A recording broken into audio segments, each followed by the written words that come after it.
Yangi bosqich boshlandi. AQSh markaziy qo'mondonligi tan oldi. Yaqin Sharqda 3 aviatashuvchi faol katta to'qnashuvga tayyorlanmoqda. Washington yangi o'yin boshladi. Caroline Leavitt ilgarilashni tasdiqladi. AQSh Eron bilan yashirin strategik kelishuvga yaqinlashmoqda. Gulnora Karimova bo'yicha kutilgan xabar e'lon qilindi. AQSh strategiyasi o'zgarmoqda. Donald Trump Eronga yadro zarbasini beradimi? O'zbekiston ichida keskin burilish. Shavkat Mirziyoyev boshqaruvdagi suslikni fosh qildi. G'azodagi bolalar gapirish qobiliyatini yo'qotmoqda. Sedanachi kompaniyasidan erkaklar uchun maxsus mahsulot. Prostamix erkaklar salomatligi uchun tabiiy yechim. Agar sizni prostata shamollashi, ichki diskomfort yoki turli noqulayliklar bezovta qilsa, unda Prostamix aynan siz uchun. Prostamix prostata faoliyatini qo'llab-quvvatlaydi va jinsiy zaiflik kabi muammolardan butunlay qutulishga yordam beradi. Eng muhimi, natijasini birinchi haftadayoq sezasiz. Batafsil ma'lumot olish uchun 55lik kodi bilan 503 2200 raqamlariga sim qoqing. Yangi bosqich boshlandi. AQSh markaziy qo'mondonligi tan oldi. Yaqin Sharqda 3 aviatashuvchi faol katta to'qnashuvga tayyorlanmoqda. Avvalo AQSh harbiy jihatdan keskin signal berdi. 12 ta F-18 qiruvchi samolyoti Birlashgan Arab Amirliklariga yetib bordi. Bu oddiy joylashuv emas, bu keng ko'lamli operatsiya tayyorgarlik belgisi. Bundan ham muhimrog'i, AQSh markaziy qo'mondonligi so'nggi 30 yilda ilk bor Yaqin Sharqda bir vaqtning o'zida 3 ta Amerika aviatashuvchi kemasi harakat qilayotganini tasdiqladi. Bu to'liq harbiy bosim arxitekturasi shakllanayotganini anglatadi. Shu fonda Anvar Gargash ochiq bayonot bilan chiqdi. Uning fikricha, Eron endi mintaqa uchun uzoq muddatli asosiy tahdid sifatida qaralmoqda. Bu esa Fors ko'rfazi davlatlarining pozitsiyasi tobora qat'iylashayotganini ko'rsatadi. Washington esa ritorikani yanada kuchaytirdi. Pete Hegseth AQSh armiyasini har yili Nobel mukofotiga loyiq deb atadi va Yevropa hamda Osiyo 10 yillar davomida aynan AQSh himoyasi ostida yashaganini ta'kidladi. Uning endi birovning hisobidan yashash davri tugadi degan gapi ittifoqchilarga yo'naltirilgan ochiq signaldir. Diplomatik frontda esa harakat kuchaymoqda. Abbos Aroqchi Islomobod, Maskat va Moskva yo'nalishida safarni boshladi. Bu tashrif oddiy diplomatik tur emas, bu yangi ittifoqlar va kelishuvlar izlanayotganining belgisidir. Tehrondagi Xomanaiy aeroportining shikastlangan holati aks etgan videolar ham bosim darajasi yuqori ekanini tasdiqlaydi. Boshqa tomonda Benyamin Netanyahu operatsiyadan so'ng siyosiy maydonga qaytdi va darhol tashabbusni qo'lga oldi. U Donald Trump bilan telefon orqali gaplashib, Livan bilan tarixiy tinchlik jarayoni boshlanganini e'lon qildi. Shu bilan birga u Hizbulloh bu jarayonga to'sqinlik qilayotganini ham tasdiqladi. Isroil ichidagi boshqa bayonotlar esa yanada keskinroq. Betsalel Smotrich g'arbiy sohildagi kengayish siyosati bevosita Trump ma'muriyati bilan kelishilganini aytdi. Bu hududiy masalalarda ham AQSh-Isroil koordinatsiyasi maksimal darajada ekanini ko'rsatadi. Washington yangi o'yin boshladi. Caroline Leavitt ilgarilashni tasdiqladi. AQSh Eron bilan yashirin strategik kelishuvga yaqinlashmoqda. Oq uy matbuot kotibi Caroline Leavitt Qo'shma Shtatlar va Eron muloqotida ilgarilash kuzatilayotganini aytdi. Leavitt AQSh delegatsiyasi Islom Respublikasi vakillari bilan muzokara o'tkazish uchun Islomobodga yo'l olishini tasdiqlagan. Muzokarachilar ro'yxatida vitse-prezident Vance yo'q, biroq Pokistonga AQSh prezidenti Donald Trumpning maxsus vakili Steve Witkoff va prezidentning kuyovi Jared Kushner uchayotgani ma'lum. Biz shubhasiz so'nggi 2 kun ichida Eron tomonidan ma'lum bir ilgarilashni kuzatmoqdamiz. Prezident eronliklarni tinglash uchun Steve va Jaredni yuborishga qaror qildi. Shuning uchun bu safar ular nima deyishini ko'ramiz, deydi Oq uy vakili. Bungacha Donald Trump Eronga nisbatan yangi bayonot berib, unda mamlakatning qolgan qismini portlatib yuborish bilan tahdid qilgan. Amerika yetakchisining so'zlariga ko'ra, Eron Hormuz bo'g'ozi yopilishini emas, balki kuniga $500 million ishlab topish uchun uning ochilishini xohlaydi. Gulnora Karimova bo'yicha kutilgan xabar e'lon qilindi. Joriy yilning 27-aprel kuni Shveysariya sudida O'zbekistonning birinchi prezidenti Islom Karimovning to'ng'ich qizi Gulnora Karimovaga oid pul yuvish va boshqa jinoyatlarga oid sud ishi boshlandi. Bu voqea qariyb 20 yil avval boshlangan. Markazda O'zbekistonning birinchi prezidentining qizi Gulnora Karimova turibdi. Shveysariya bosh prokuraturasi davosiga ko'ra, u O'zbekiston bozoriga kirmoqchi bo'lgan telekommunikatsiya kompaniyalaridan pora undirish bilan shug'ullanuvchi idora deb nomlangan keng tarmoqli tarmoq tuzganlikda ayblanmoqda. Ushbu tarmoq ko'p yillar davomida faoliyat yuritib kelgani aytiladi. 2012-yilda Bosh prokuratura Karimova va uning biznes sherigiga nisbatan jinoiy ish ochgan. Ular korrupsiya, jinoiy tashkilotda ishtirok etish va pul yuvishda ayblanmoqda. 2015-yilda Jenevadagi Lombard Odier xususiy bankining sobiq xodimi tergov ostiga olingan. U 2008-2012 yillar davomida idoraga aloqador shaxslar uchun bank hisoblari ochish va boshqarish orqali mablag'larning kelib chiqishini yashirishga yordam berganlikda ayblanmoqda. Lombard Odier bankining o'zi pul yuvishda bevosita ayblanmayapti. Asosiy masala bank o'z xodimining ehtimoliy jinoiy harakatlarini oldini olish uchun barcha zarur tashkiliy choralarni ko'rmaganligida. Bu korporativ jinoiy javobgarlik tushunchasiga kiradi. Shu asosda Shveysariyadagi bir nechta banklar, jumladan Banque Piquet, Credit Suisse va Safra Sarasin avvalroq jazolangan. Bankning o'zi 2012-yilda bu holat haqida pul yuvish bo'yicha hisobot berish idorasiga xabar bergan va tergov bilan to'liq hamkorlik qilgan. Xo'sh, nima uchun bu ish bunchalik uzoq davom etmoqda? Asosiy faktlar murakkab bo'lgani kabi jarayonning borishi ham g'ayritabiiy bo'lgan. Ayniqsa ishning davomiyligi hayratlanarli. Asosiy voqealar 2008-yilga borib taqaladi.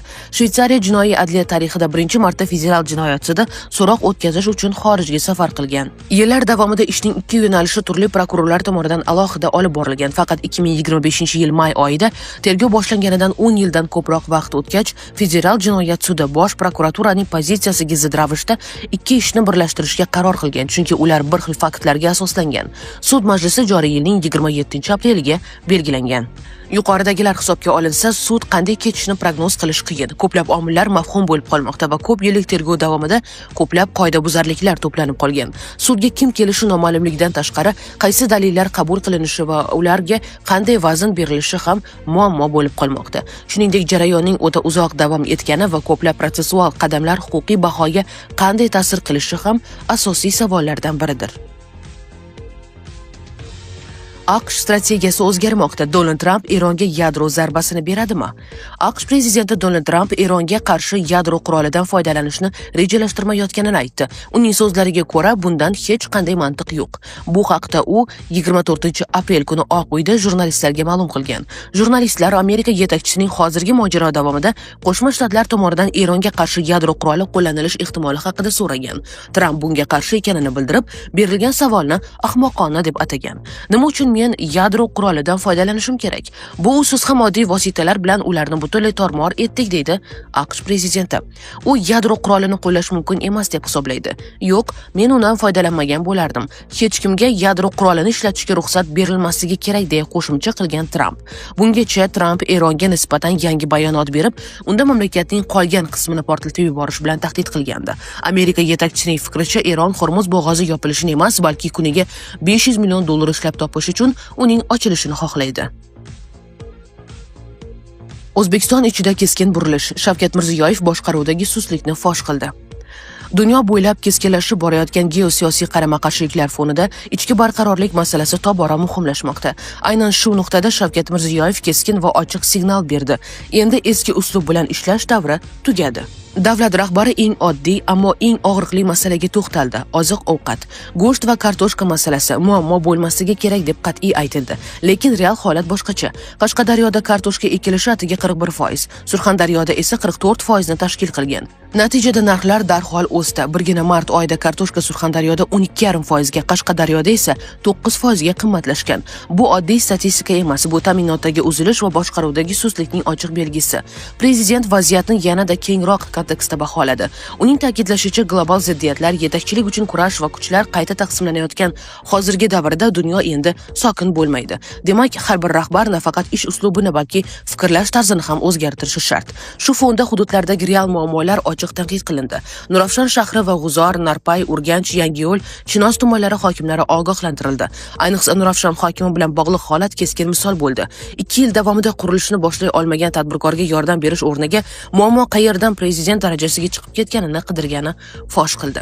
Bu esa bitta narsani ko'rsatadi. Muammoni hal etish o'rniga uni yashirishga urinayotgan tizim hali ham mavjud. Yana 13 ta tuman: Qamashiq, Qarshi, Mirishkor, Arnasoy, Sharof Rashidov, Yangiobod, Navbahor, Kosonsoy, Qumqo'rg'on, Furqat, Shovot, Shayxontohur, Sergeli sanoat rejalarini bajara olmagani uchun jazoga tortilishi belgilandi. Endi har bir korxonaga borib, eksport va ishlab chiqarish muammolarini joyida hal qilish topshirildi. Oldinga qo'yilgan vazifa ham aniq: qisqa muddatda ishlab chiqarishni 25 trillion so'mga, eksportni esa 1 milliard dollarga yetkazish. Energetika sohasi esa alohida og'riqli nuqta sifatida ko'rsatildi. 44 ta tumanda elektr yo'qotishlari 20% dan oshgan. Prezident bunday rahbarlarni zudlik bilan almashtirish, o'rniga yosh kadrlarni qo'yish va yo'qotishlarni kamida 2 barobar qisqartirish bo'yicha KPI joriy etishni talab qildi. Shu bilan birga bu yil 5 milliard kilovat elektr va 3,5 milliard kub metr gazni tejash majburiy vazifa sifatida qo'yildi. Bu resurslar ustidan nazorat kuchaytirilayotganini anglatadi. Yig'ilishda yana bir keskin ibora yangradi. Quruq oylik olib o'tirganlar ham, ishlaganlar ham bitta poyezdda ketmoqda. Bu nafaqat tanqid, balki tizim ichidagi adolatsizlikka berilgan ochiq signal. Shu bilan birga ijobiy fon ham bor. Xalqaro valyuta jamg'armasi hisobotiga ko'ra, O'zbekiston yuqori iqtisodiy faollik hisobiga barqaror o'sishni saqlab qolmoqda. Yana bir muhim ko'rsatkich, mamlakat iqtisodiy erkinlik indeksida 14-pog'onaga yuqorilab, ilk bor mo'tadil erkin iqtisodiyotlar qatoriga kirdi. G'azodagi bolalar gapirish qobiliyatini yo'qotmoqda. G'azoda 5 yoshli Jad Zohud uyi yaqinidagi kuchli portlashdan so'ng to'satdan gapirmay qoldi.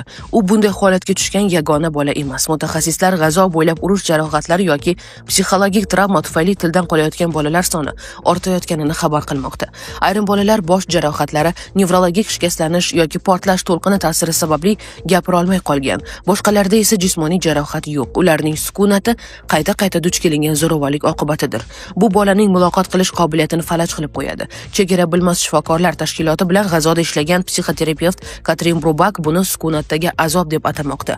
Holat vayrongarchiliklar ortida ko'pincha e'tibordan chetda qolmoqda.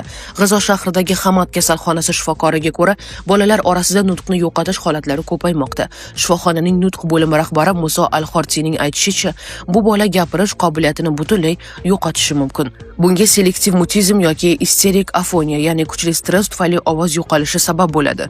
4 yoshli Lusin Tambora Isroil aviazarbasi oqibatida uyi zinapoyasi qulab tushganda 3-qavatdan yiqilgan. Bu uning nutqiga ta'sir qilgan va qo'l oyog'ini qisman falaj qilgan. Oyog'i tuzalgan bo'lsa-da, u hali ham gapirishga qiynalmoqda. Shifokorlar doimiy parvarish bo'lmasa, bu holat bolaning kelajakdagi rivojlanishiga jiddiy zarar yetkazishidan ogohlantirmoqda. Katrin Brubakning tushuntirishicha, bolalar og'ir travmaga javob sifatida gapirishdan to'xtaydi. Bu tananing jismoniy javobi, tanlov emas. Bola o'zini kuchli xavf ostida his qilganda tana muzlash holatiga kiradi. Organizm dunyo yana xavfsiz bo'lguncha kutadi, deydi mutaxassis. Sizga yetkazmoqchi bo'lganlarimiz hozircha mana shulardan iborat edi. Dunyo yangiliklaridan uzoqlashmang. Salomat bo'ling.